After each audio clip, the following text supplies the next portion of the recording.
জেলার DM madam কাজল ভার্মা সাধারণ পোশাকে একটা ইন্সপেক্টরের ডিউটি ঠিকমতো করছে কিনা দেখার জন্য রাস্তায় গরম গরম জিলেবি ভাজছিলেন। তার হাত থামার নামই নিচ্ছিল না।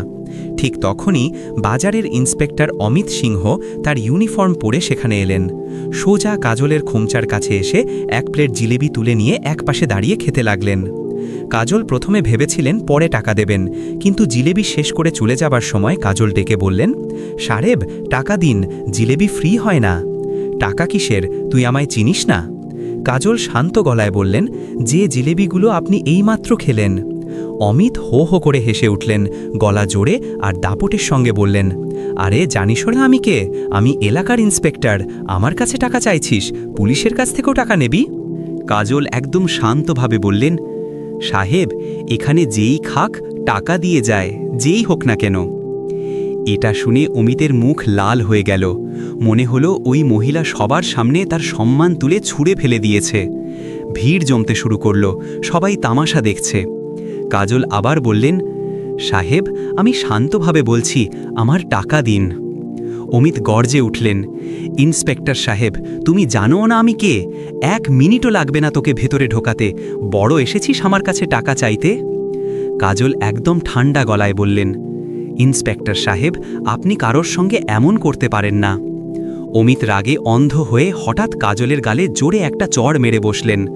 পুরো বাজার স্তব্ধ হয়ে গেল। লোকে ফিসফিস করে বলতে লাগলো, এটা তো হদ হয়ে গেল, ইন্সপেক্টর সাহেব একটা মহিলাকে সবার সামনে মেরে দিলেন। কিন্তু ভিড়ের মধ্যে কেউ এগিয়ে এলো না। কাজলের গালে চড়ের লাল দাগ স্পষ্ট, কিন্তু তার চোখে ভয়ের ছিটে ফোঁটাও ছিল না।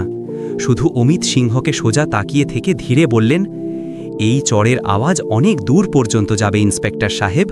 আপাতত আপনি ভেবেছেন এটা একটা সাধারণ মহিলা, কিন্তু খুব শীঘ্রই আসল সত্যিটা জানতে পারবেন।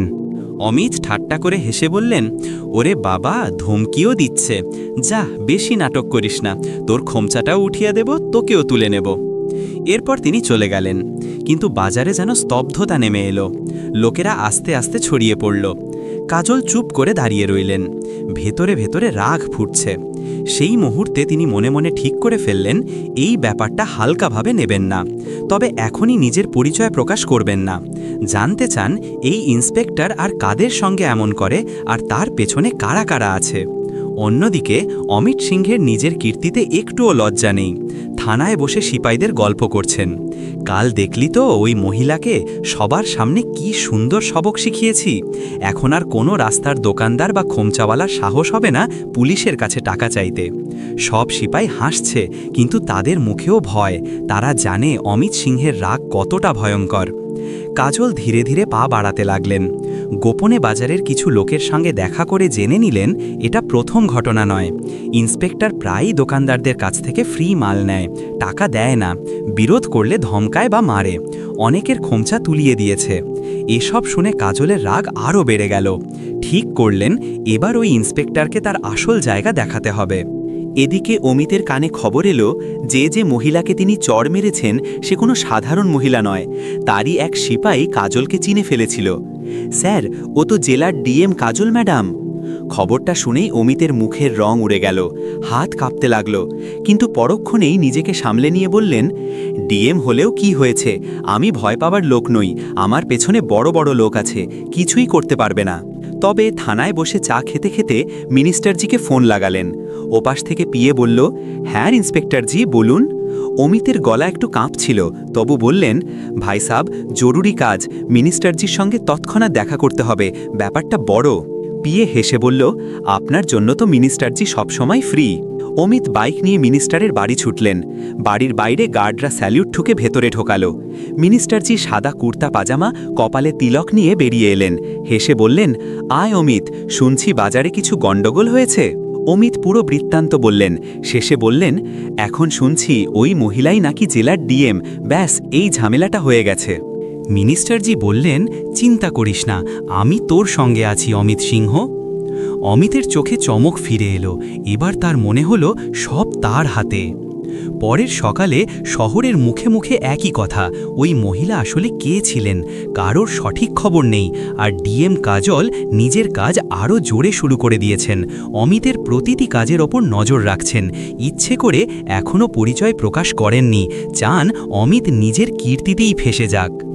কিন্তু অমিত কম চালাক নয়, ডিএমের কান পর্যন্ত খবর পৌঁছেছে বুঝতে পেরে আরও শক্ত পাঁচিল তৈরি করতে লাগলেন। থানায় সিপাহীদের ধমকালেন, দেখো ওই মহিলার ব্যাপারে কেউ ডিএমের কাছে মুখ খুললে প্রথমে তাকেই ভেতরে ঢোকাবো, আর যদি সত্যিই ডিএম হয় মনে রেখো আমার পেছনে বড় নেতারা আছে, আমার বিরুদ্ধে কেউ সাক্ষী নেবে না, বুঝলে? সিপাহীরা চুপ করে মাথা নিচু করে রইল। সন্ধ্যায় অমিত আবার নিজের আসল রূপে ফিরলেন।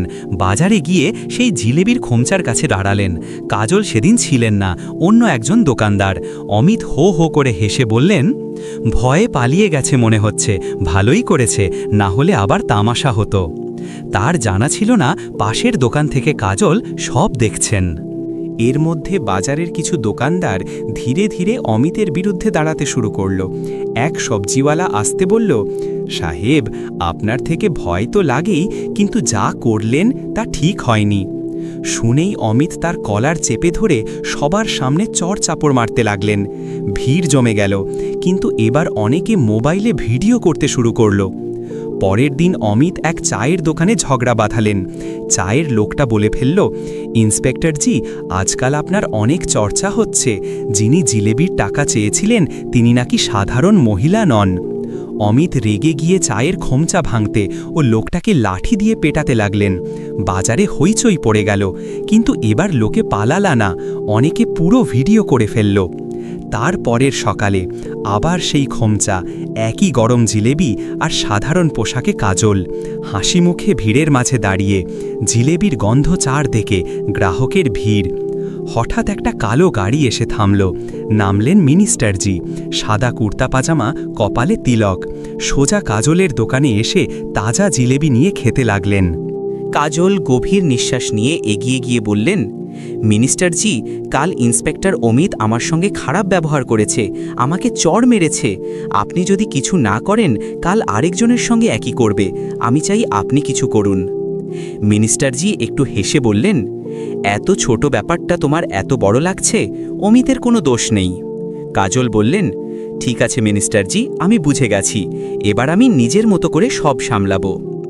এদিকে অমিত থানা থেকে বেরিয়ে বাজারে এলেন। ভিড়ের মাঝে কাজলের তীক্ষ্ণ দৃষ্টি তার ওপর। তিনি এখনও জানেন না যে ডিএম তাকে উপেক্ষা করেননি, বরং পুরো প্ল্যান করে সব দেখছেন। পরের দিন আবার সাধারণ পোশাক, কাজল জিলেবি বেচছেন। এদিন গ্রাম থেকে ছুটিতে আর্মি জওয়ান কুলদীপ শহরে এলেন। সাধারণ পোশাক, কোনো ইউনিফর্ম নেই। উদ্দেশ্য ডিএম কাজলের সাহায্য করা ও অমিত সিংহের বিরুদ্ধে অ্যাকশন নেওয়া। দুজনে ঠিক করলেন আজ সোজা থানায় যাবেন। বাজার থেকেই থানার দিকে পা বাড়ালেন।